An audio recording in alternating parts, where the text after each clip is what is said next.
Bienvenidos a Salud para Todo, este espacio en el que hablamos de bienestar, nos importa su bienestar. Soy Maya Velosa, complacida de ingresar a sus hogares. Gracias por recibirme y recibirnos en esta oportunidad para hablar de un tema muy importante. Antes de contarles de qué se trata, sobre todo a los padres de familia que nos están viendo, quiero invitarlos a que ingresen a las redes sociales. Estamos en Instagram como @teleamigatv. Allí nos puede seguir para encontrar contenido muy interesante acerca de nuestra programación. También en www.teleamiga.tv puede seguir no solamente nuestra señal en vivo, sino todos los artículos, todos los contenidos que tenemos sobre nuestros programas. También invitarlos a que ingresen a YouTube. Ahí usted en la aplicación busca en la lupita canal Teleamiga, se suscribe y activa la campanita ahí para que le lleguen primero las notificaciones y pues también siga los contenidos de Salud para Todo y los pueda compartir. En esta oportunidad vamos a hablar de un tema muy interesante, como les decía, a todos los padres de familia, especialmente pues cuando los niños están en época escolar, hay que prestar atención a muchas cosas, pero también desde muy temprano, desde que son muy bebés, comenzamos a notar características importantes del neurodesarrollo. Vamos a hablar justamente de ese tema, neurodesarrollo infantil.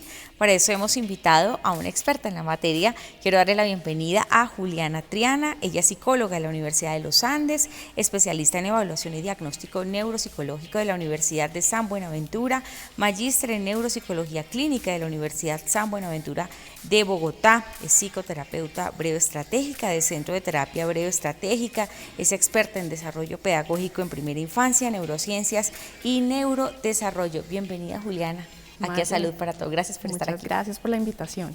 Bueno, Juliana, vamos a hablar de ese tema. Yo sé que todos los padres están ahí en casa muy pendientes, pero vamos a definir, ¿te parece primero el término, no? Porque de pronto no es como muy familiar, pero tiene muchas connotaciones y nos interesa a todos.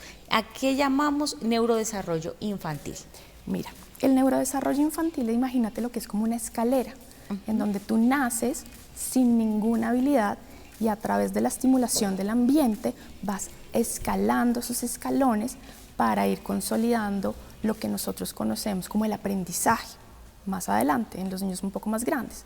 Ok, perfecto. Eso es entonces el neurodesarrollo, digamos que son esas etapas que va pasando nuestro cerebro para podernos ayudar a adaptarnos poco a poco a nuestro entorno. Claro. Digamos, ¿cuáles son esas etapas que tiene el neurodesarrollo? ¿Cuáles son? ¿Cómo van y de qué edades van más o menos? Entonces la primera etapa que tenemos en el neurodesarrollo es el primer año de vida de un bebé, en donde los niños van logrando los famosos hitos del desarrollo que las mamás preguntan tanto a sus pediatras. Un hito del desarrollo, por ejemplo, es a la que se sentó, si gateó, que es súper importante, también a qué edad caminó, y hablando también un poco sobre el tema del lenguaje, a qué edad fueron sus primeras palabras, a qué edad empezó a juntar palabras para empezar a tratar de comunicarse con ese entorno, y a qué edad, que más o menos se da hacia los 3 años de edad, empiezan a tener ya un discurso conversacional con estos adultos y con estos pares que los rodean.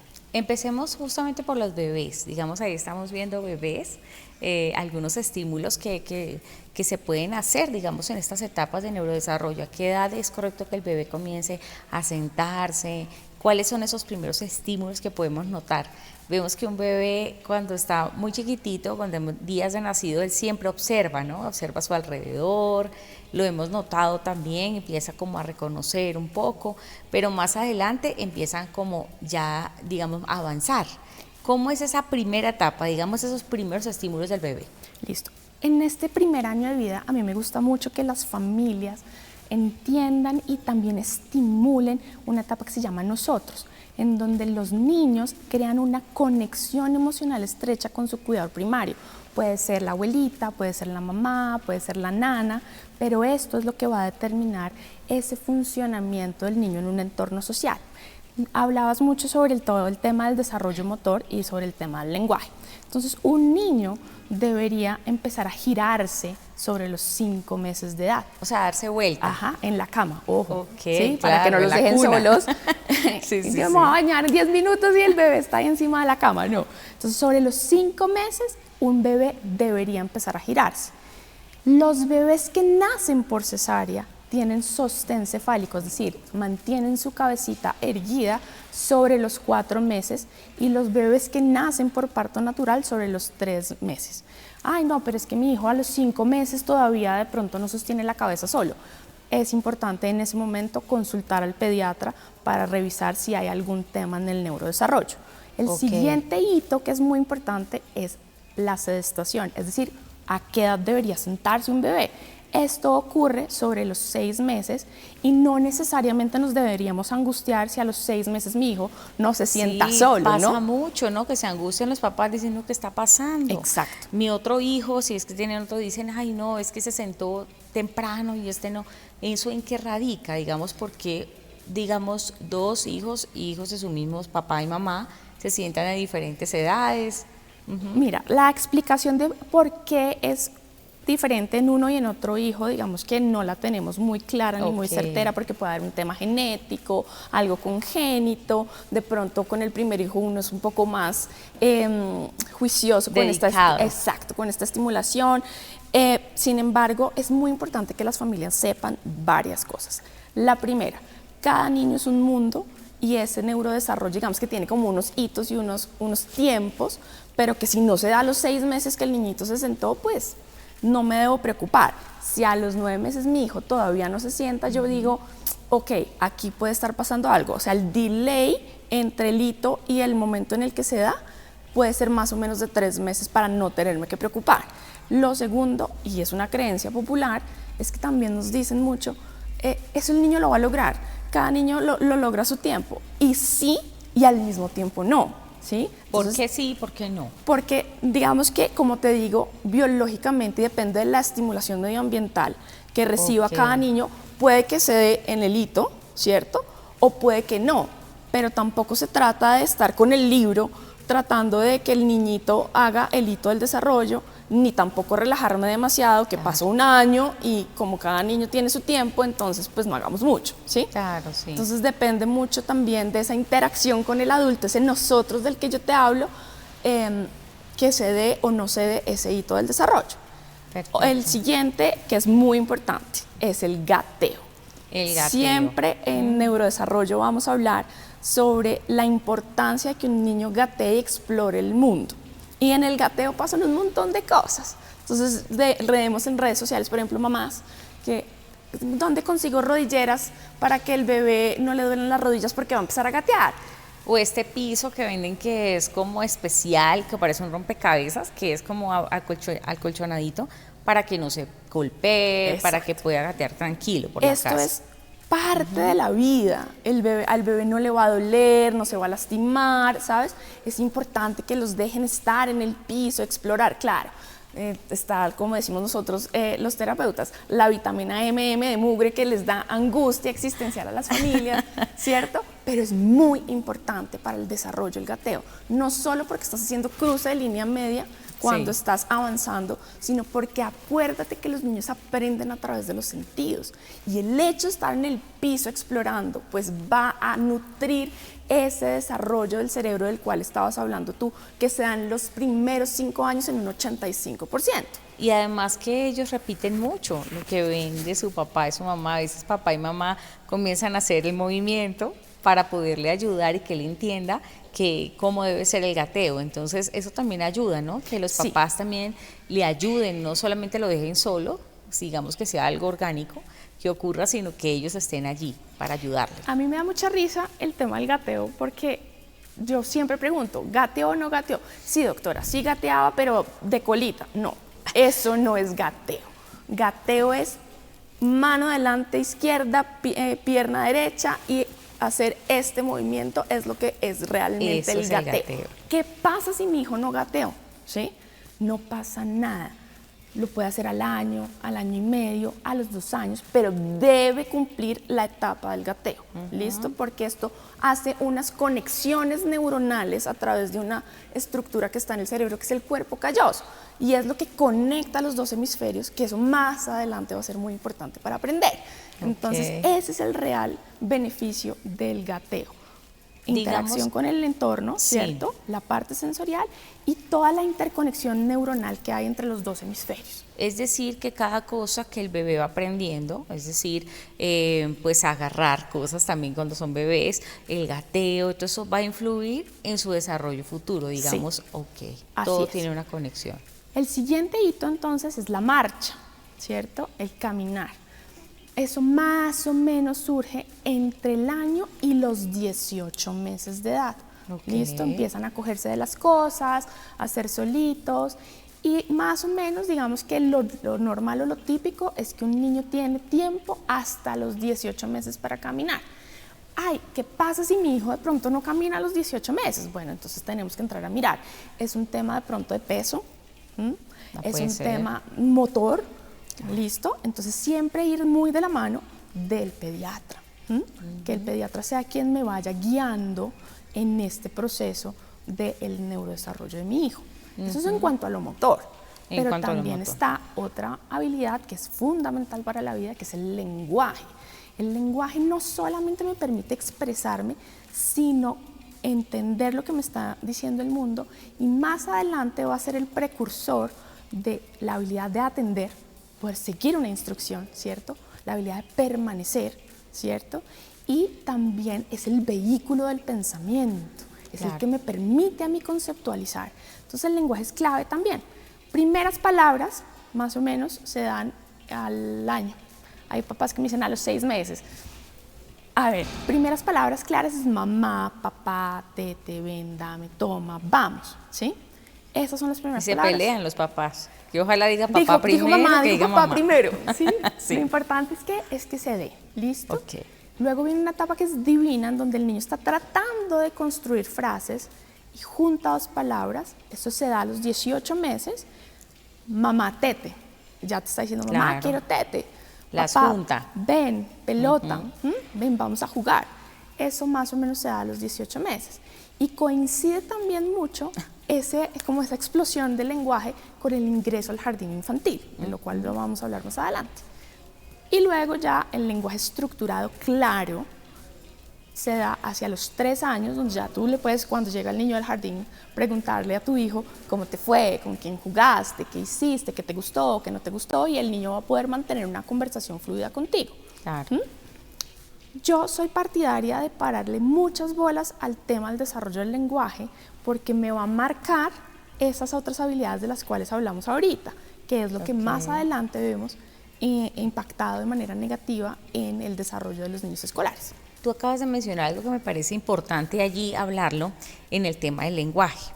Muchos papás y mamás tienen la costumbre de hablar como en palabras que ni se entienden. Y ahí en adelante empiezan como unos balbuceos y unas palabras que de pronto el bebé no entiende y no son claras. Es importante hablarles de manera clara, con lenguaje claro desde el principio, desde que son muy bebés, o no pasa nada cuando se les habla de esa manera, porque ellos acostumbran también como a tener ese lenguaje como consentido, ¿sí? Y no hablan claro. ¿Eso influye mucho en el desarrollo del lenguaje? Sí, influye mucho. ¿Sí? La recomendación siempre es hablar claro, con las palabras claras y con el nombre de las cosas, que es lo que nosotros llamamos denominación. Pero también hay otra cosa que también marca ese desarrollo del lenguaje y es que los adultos en este momento vamos muy en automático. Entonces estamos haciendo muchas cosas, entonces servimos la comida al niño, la ponemos en la silla, pero no le estamos contando al niño qué está pasando. Y acuérdate que el principal maestro del aprendizaje somos los papás. ¿Cierto? Entonces en la medida en que yo le voy contando a mi hijo, mira, vamos a comer, nos vamos a subir en la silla, vamos a coger el tenedor, el niño va adquiriendo como una esponja estas nuevas palabras, este lenguaje que luego más adelante va a utilizar para ser autónomo, ¿cierto? Entonces es muy importante que las mamás, las abuelitas, las nanas estén siempre contándole a los niños lo que está pasando en el día a día, ¿vale? Muy bien, estamos con Juliana Triana, quien es psicóloga y es experta en todo este tema de desarrollo infantil. Está acompañándonos hoy aquí en Salud para Todo. Vamos a ir a una pausa chiquita, Juliana, pero ya regresamos con más de ese interesante tema.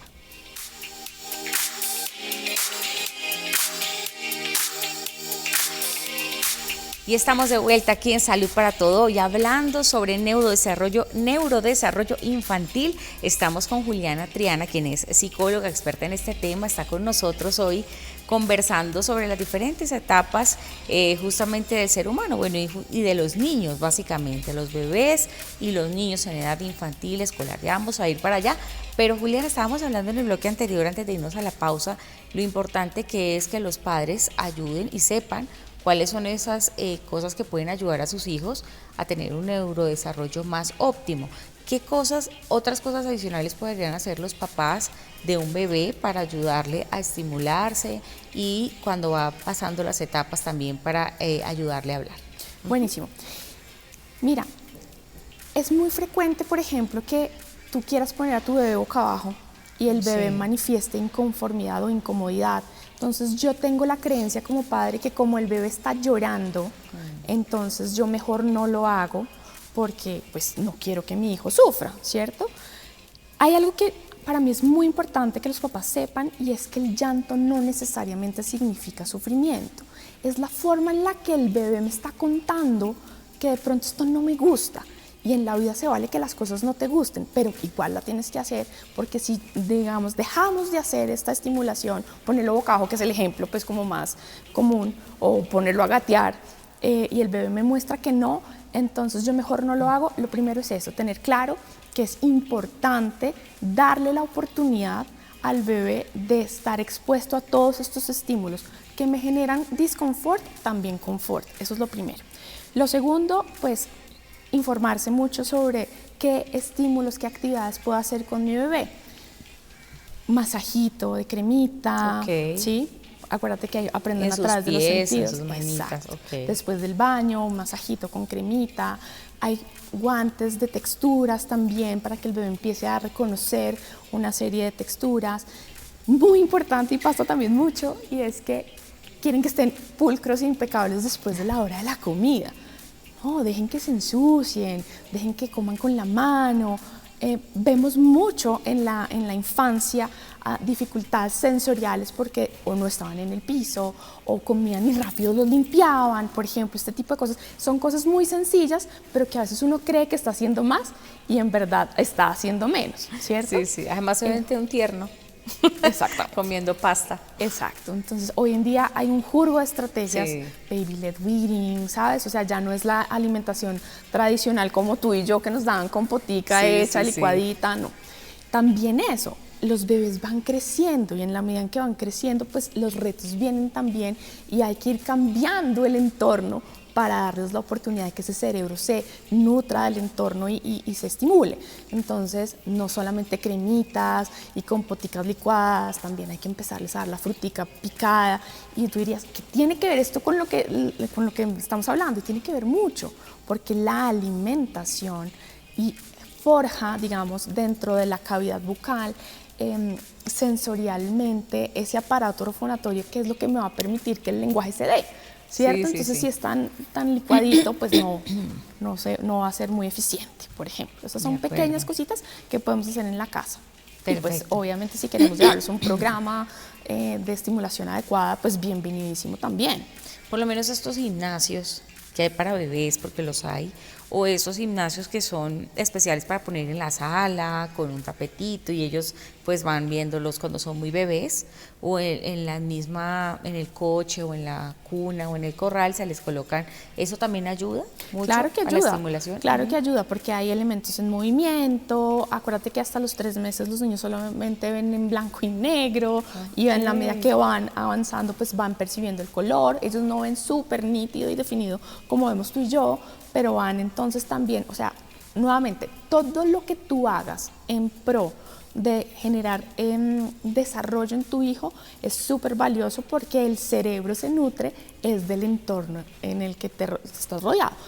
Tampoco sobrecargar al niño, ¿no? Entonces, música y gimnasio y terapia y 1000 cosas, no, sino en el primer año de vida hay 3 objetivos, que son la conexión emocional estrecha con el adulto, porque es lo que me da a mí seguridad, ¿cierto? Poder saber que hay un adulto que me va a atender, que ese llanto va a ir cambiando y la mamá va a ir diciendo, esto es llanto de que tiene calor, Ah, no, O esto es hambre. llanto que tiene hambre. Venga, revisamos pañal. Ese llanto va cambiando y ese llanto es muy importante en el desarrollo del oído para el desarrollo del lenguaje, la comprensión, ¿sí?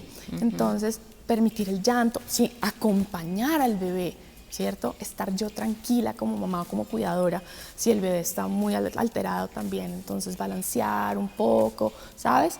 Esa parte emocional es clave en el primer año. Y el desarrollo motor y el desarrollo del lenguaje, las primeras palabras. Ujú. ¿En qué radica que un bebé quizás llore más durante la noche, se despierte más veces, que no deje dormir a sus papás, a otros bebés que duermen derecho, que son muy tranquilos?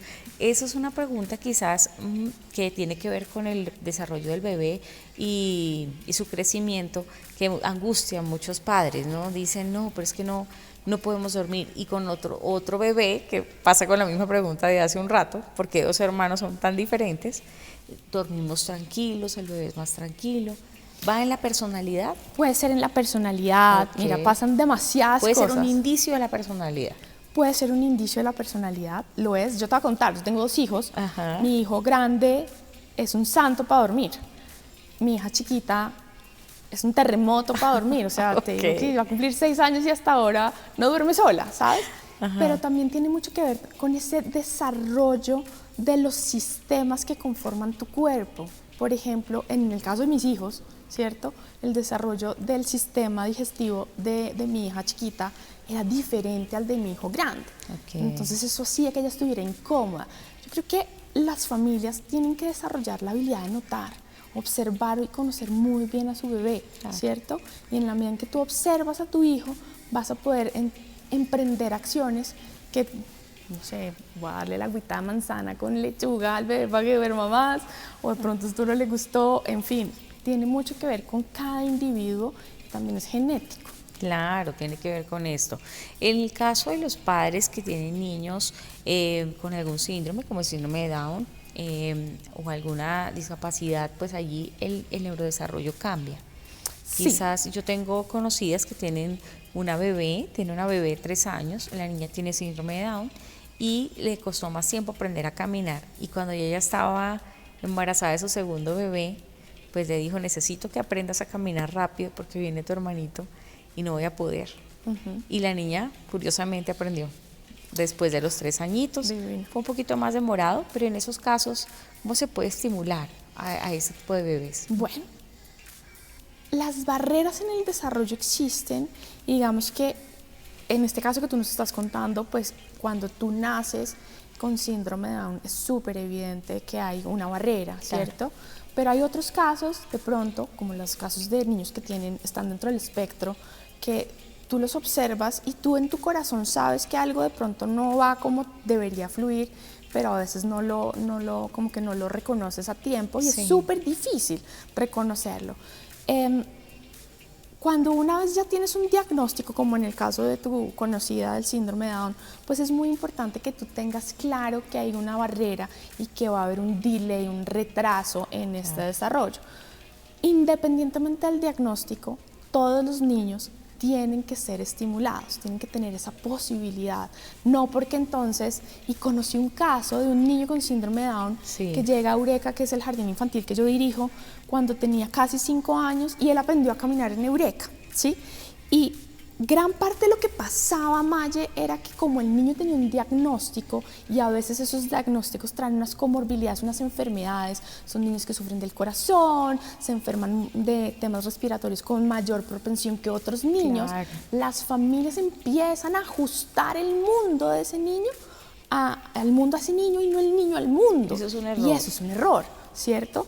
Entonces es la posibilidad de tratar de normalizar lo más posible esa estimulación del entorno, tratar de que ese niño se adapte a ese mundo sin poner en riesgo su salud, obviamente. O sea, no, si son propensos a enfermarse de enfermedades respiratorias, pues no lo voy a sacar con el chiflón a las 6 de la tarde, claro, ¿sí? Pero sí también tengo que darle la oportunidad de que esté en el piso, de que vaya al parque, de pronto que socialice con otros niños, que es otra de las cosas que las mamás le tienen un montón de susto, porque pues cuando hay varios niños reunidos tienen la tendencia a creer que se van a enfermar más, ¿sí? Sí. Y es algo que, pues, que es natural en la vida. Claro. Enfermarse es natural, enfermarse hace que mi sistema inmune se fortalezca. Decía una frase chistosa, decía que coja defensa. La vitamina M, lo que yo te decía. La vitamina M desafortunadamente no la podemos sacar de la ecuación. Entonces, pues, también saber que eso va a pasar y que tengo que estar preparada y lista para esto como mamá y como papá, pues se van a enfermar. O sea, ojo a los con 2, la a los 3 o a sobreprotección. los 5 igual se van a enfermar. ¿Sí? En pocas palabras, ojo con la sobreprotección. Exacto. No adaptarle el mundo al niño, sino que el niño se adapte al mundo. De pronto no lo va a sacar 5 horas, bueno, media hora, y poco a poco vamos a ir transitando en este ajuste al entorno, para pues que no te pase lo que pasaba en este caso, que yo te cuento, que 5 años el niño todavía no tenía estabilidad de marcha. ¿Sí? Nosotros le enseñamos a caminar y lo integramos al contexto escolar y a la vida real. O sea, digamos que el hecho de que el bebé también esté, o el niño, porque es un bebé todavía, esté en un jardín, de pronto con otros compañeros desde muy chiquito, eso también puede ayudarlo a tener un mejor estímulo que si está en casa solamente hasta que entra al kinder. Claro, mira, hoy vemos muchos hijos únicos, ¿cierto? Sí, de acuerdo. Muchos pequeños emperadores en la casa, tendencia. Donde todo es para ellos, ¿sí? El real valor de un jardín infantil no es aprender conceptos, los colores, las figuras geométricas, las vocales y los números, se los van a aprender. El real valor de un jardín infantil es poder estar inmerso dentro de un contexto donde hay unos otros.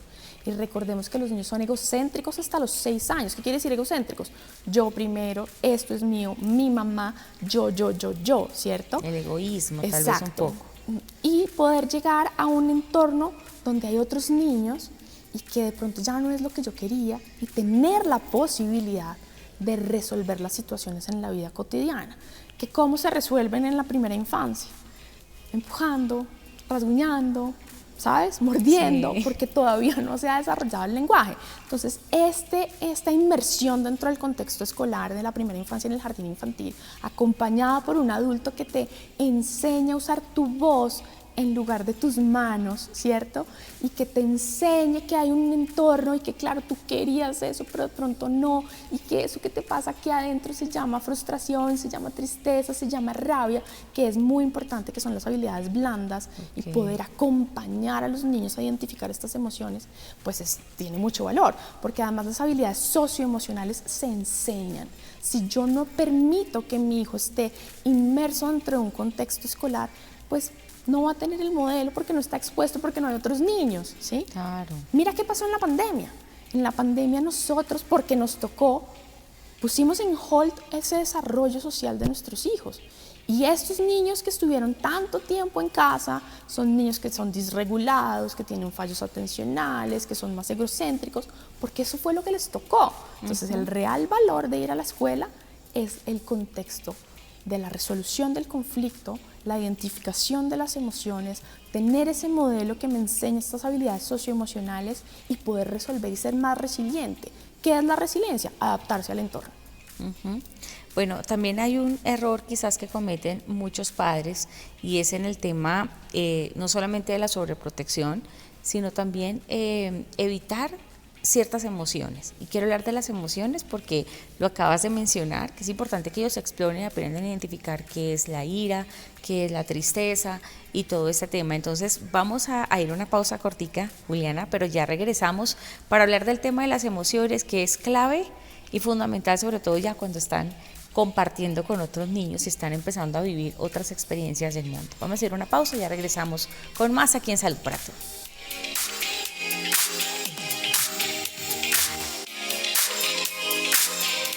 Estamos de vuelta aquí en Salud para Todo, hoy hablando sobre neurodesarrollo infantil. Estamos con Juliana Triana, quien es psicóloga experta en todos estos temas de desarrollo de nuestros chiquitos, y nos está ilustrando, enseñándole a todos los padres de familia aquellas cosas que quizás hacen mal y que debemos corregir para poder aprender a estimular a nuestros niños, a ayudarles en su desarrollo.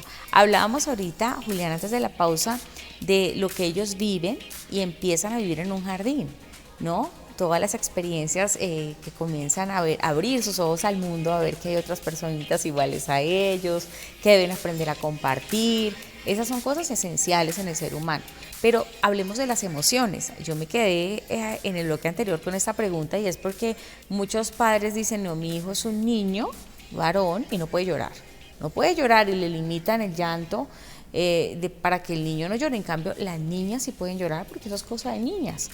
Y van como chocando mucho con lo que van sintiendo en el jardín, en casa. Entonces empiezan como, de pronto el papá ve que el niño ya está yendo al jardín y empieza a tener ciertos comportamientos cuando llega a casa.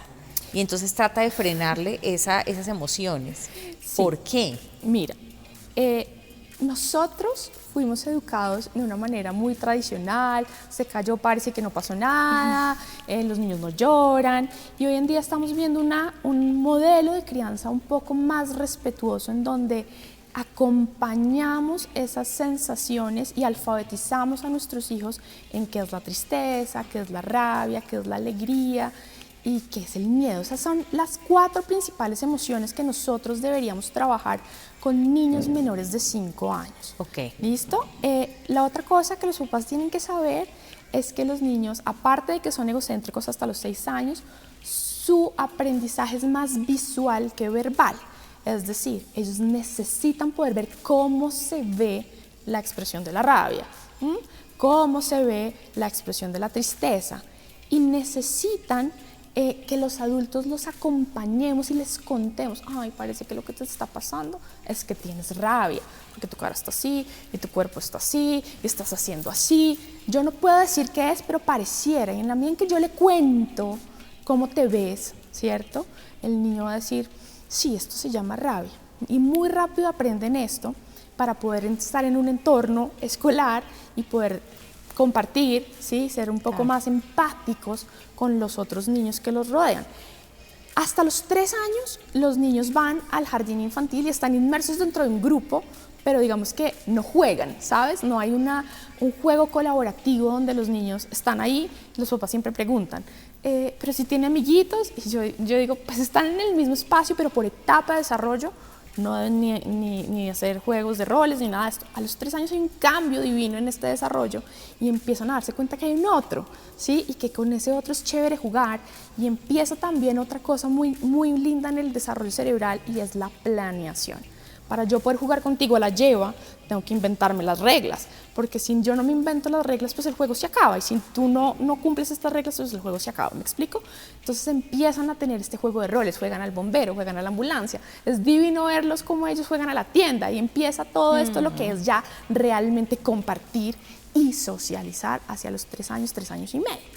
Entonces este tema de las emociones, pues es indispensable poderlo trabajar y acompañar a las familias en cómo deberían transitar esto. Y acuérdate que, como hablamos en el bloque anterior, las habilidades socioemocionales se enseñan, y que radica en mí ser el modelo para que mi hijo pues copie esa conducta. Claro. Cuando van al jardín aprenden lo bueno, lo malo y lo regular, del que se bota al piso, del que habla media lengua, ¿sí? Todas estas cosas son normales que pasen, y hace parte de la infancia, y porque todos en nuestro cerebro tenemos una cosa que se llama la neurona espejo, y esa neurona espejo copia. Entonces un adulto muy autorregulado, ¿cierto?, que se atiende primero emocionalmente frente a una situación difícil, va a hacer la diferencia frente a una situación versus un adulto que de pronto no es muy empático con esa emoción, tiene una emoción de frustración de mi hijo es un varón y entonces no debería llorar, y entonces todo se vuelve un caos. Claro. Y ese adulto es el que va a marcar esa adquisición de esas habilidades blandas, ¿sí? Y no necesariamente, claro, ¿sí? No necesariamente, se vale llorar, se vale decir, claro, se vale equivocarse, y en la medida en que yo lo acompaño también le voy a ir enseñando las diferentes alternativas que tenía para resolver esa situación, ¿sí? Claro, muy importante. Además que yo siempre digo que los niños tienen su propio lenguaje, ¿no? A veces uno no les entiende cuando juegan solitos con su muñeca, con su carrito, o cuando juegan con otro niño, uno les alcanza a entender, pero ellos, entre ellos se entienden, y es increíble esa conexión que hay. ¿Hay algún problema en que la niña juegue con carritos, no le gustan las muñecas? Porque los papás a veces piensan eso, no, es que yo le compro muñecas y ella no juega con muñecas, le gustan más los carritos. ¿Eso en qué va? ¿Eso es parte de su personalidad? Sí, mira, yo leo mucho en redes sociales, en estos grupos de mamás que comentan que tienen un niño, pero que le gustan los tacones, las muñecas, los unicornios, el rosado. Y yo digo, está bien que los niños puedan tener, no porque tú naciste niño o naciste niña, tienes que usar azul o rosado, ¿cierto? También esto te da la opción de elegir y poder definirte a ti mismo y se vale que te gusten las muñecas, se vale que tú quieras peinar a la Barbie y eso entonces también se va a ver reflejado en cómo tú tratas a tus compañeritas del salón, Claro. por ejemplo, cómo tratas a tu profesora, a tu asistente, a tu mamá, a tu abuelita, ¿sabes? Creo que esta sociedad ha ido evolucionando positivamente sobre esos estereotipos que antes teníamos muy marcados y no necesariamente porque a mí me gusten de pronto las Barbies siendo niño quiere decir que va a haber alguna alerta y una alarma más adelante en mi adolescencia, que es lo que las familias pensarían básicamente que puede suceder. Claro Entonces que se sí. vale. Claro que sí, además ellos están explorando, están aprendiendo, es importante pues estar pendientes de eso, de cuáles son esos estímulos que tienen alrededor y qué les gusta, porque así se aprenden a conocer a los seres humanos. Hablemos un poquito también, Juliana, de qué otros estímulos pueden verse ya cuando están entrando, ya después del jardín, a una etapa escolar un poco más avanzada, un preescolar, una primaria. ¿Qué otros estímulos comienza a ver el ser humano, el niño? Bueno, entonces vámonos atrás, al tema del lenguaje, ¿cierto? Que decíamos que era muy importante. En esta primera infancia que se marca entre los 0 y los 6 años, los niños deberían aprender a autorregularse. ¿Qué quiere decir eso? Es poder inhibir esos estímulos internos para priorizar el cumplimiento de una instrucción que me da un adulto dentro de un aula, por ejemplo, ¿cierto? O saber que hay momentos para ciertas cosas y momentos para otras no tanto. ¿Para qué? Para que puedan iniciar una actividad, mantenerse en esa actividad y finalizarla conforme a lo que te pidieron. Esto es muy importante y se da dentro de la primera infancia.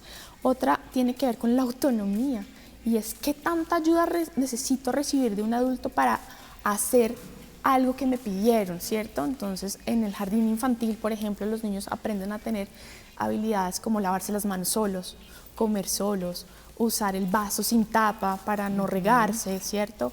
Ir al baño antes de pasar a la transición, que es una Amarrarse preocupación. las trenzas.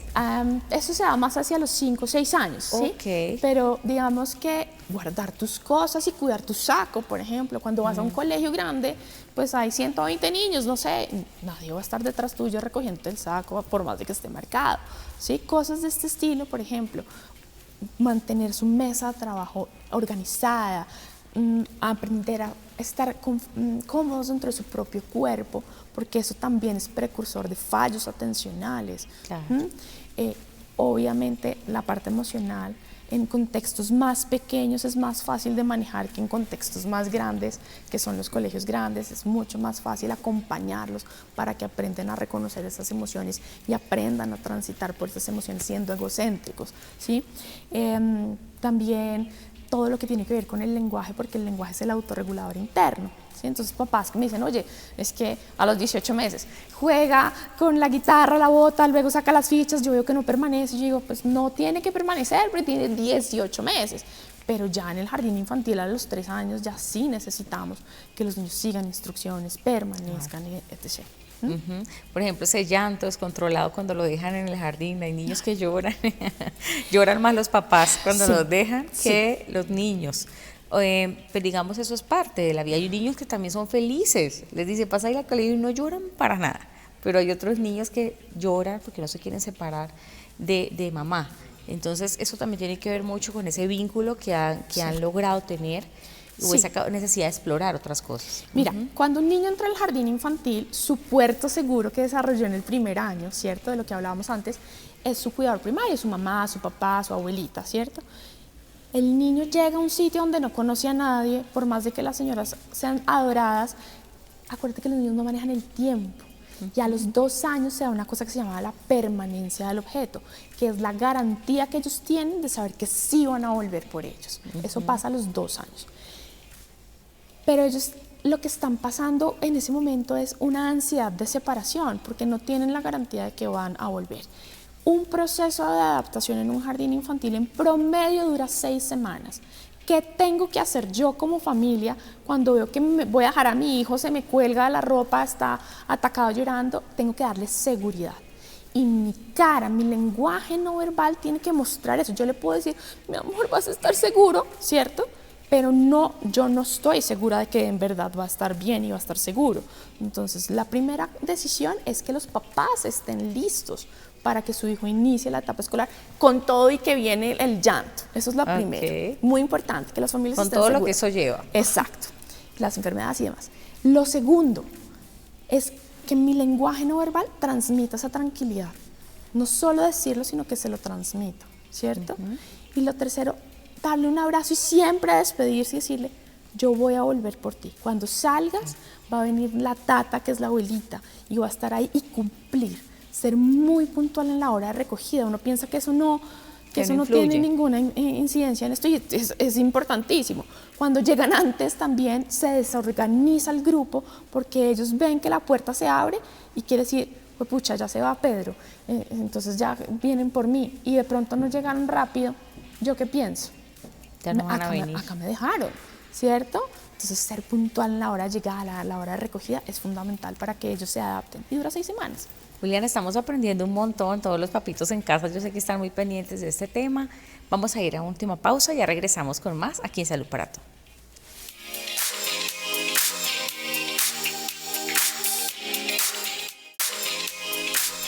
Regresamos aquí a Salud para Todo y estamos hablando de neurodesarrollo infantil con Juliana Triana, quien es psicóloga y está con nosotros hoy hablando de este tema. Juliana, en el bloque anterior nos quedamos hablando justamente de esta entrada de los niños pues a la parte del jardín. ¿Qué otra cosa es importante que sepan los padres? Recordemos que el desarrollo de los niños es 100% visual, es decir que 15 días antes de entrar al jardín, no antes, podemos hacer una cosa que se llama el libro de transición, que a través de visuales, fotos, nos va a permitir conocer la cara de esa profesora, contarle que se llama Lili, que la asistente se llama de una forma, que así se va a ver el salón. Esto nos permite anticiparlos para que ellos sepan qué pueden esperar de nosotros. Buenísimo, además que hay que tener contacto también escuela o jardín y los padres, saber, pedir ese reporte a la profe, ¿no? Decirle, bueno, cómo se portó mi niño, qué está pasando, ¿no? Tiene estos comportamientos, entonces eso ayuda también a reforzar en casa un poquito las cosas, eso es como un partner, ¿no? Hay una sociedad entre los dos, es importante, no es que, eso lo aprende en la escuela, eso lo aprende en la casa, no, hay que hacer en conjunto. Hablemos un poco también de los miedos, muchos niños tienen pues temores en casa de pronto a la oscuridad, a los monstruos, a quedarse solos. ¿A qué radica y cómo se puede manejar ese tema? Esto hace parte de la etapa de la infancia, eso se da más adelante, más o menos sobre los 5 o 6 años, y es natural que tengan miedo, digamos, recordemos que todos hemos tenido miedos. Muy importante para manejarlo, dejar una lucecita prendida que le dé seguridad, volver a reforzarle a través del lenguaje que aquí voy a estar, si me necesitas me llamas, ¿cierto? Y trabajar estrechamente en ser ese puerto seguro. Cuando los niños se sienten seguros, los niños aprenden. Cuando ese cerebro está seguro, evolucionan en ese desarrollo. Entonces es un trabajo más de casa de papás que del niño mismo, de prender la luz, hacer una linterna, cosas de estas. Todo esto funciona, pero si yo le doy puerto seguro a mis hijos, seguramente vamos a rebasar más rápido esta etapa de la infancia. Excelentes consejos ahí que nos da entonces nuestra psicóloga invitada Juliana Triana. Hablemos un poquito, Juliana, dónde te pueden encontrar en las redes sociales, cómo puedes ayudar a los padres de pronto que tengan alguna duda adicional, que quieran contactarte, tienen de pronto muchos temas que preguntarte que no alcanzamos porque a veces no nos alcanza el tiempo. Bueno, yo Cuéntanos soy directora de Eureka Jardín Infantil. En Instagram nos pueden encontrar con el @Jardín Infantil Eureka y allí pueden contactarnos a nuestro WhatsApp, que es nuestra línea de atención a padres, siempre pues obviamente abierta a ayudar a quien lo necesite. Excelente. Bueno, Juliana, quiero que aprovechemos este espacio antes de irnos para que le des esos últimos consejos a los padres, de pronto si tienen bebé, que tengan esa paciencia que deben tener, sobre todo los padres primerizos, que a veces no tienen, buscan estos consejos porque no saben, los que han tenido ya hijos, digamos que tienen experiencia sobre la marcha, les ha tocado. pero cuando no se es padre, cuando se va a ser padre por primera vez, generalmente se lee mucho, tratas de buscar consejos en todas partes, de poder hacer un buen papel, porque no hay manual, sabemos que no hay un manual, pero sí hay muchas cosas que podemos hacer para ayudarle a los niños. Bueno, lo primero, uno es el mejor papá que puede ser con los recursos que tiene. No porque haya una persona que yo sienta que lo haga mejor, quiere decir que yo lo estoy haciendo mal. Eso es muy importante.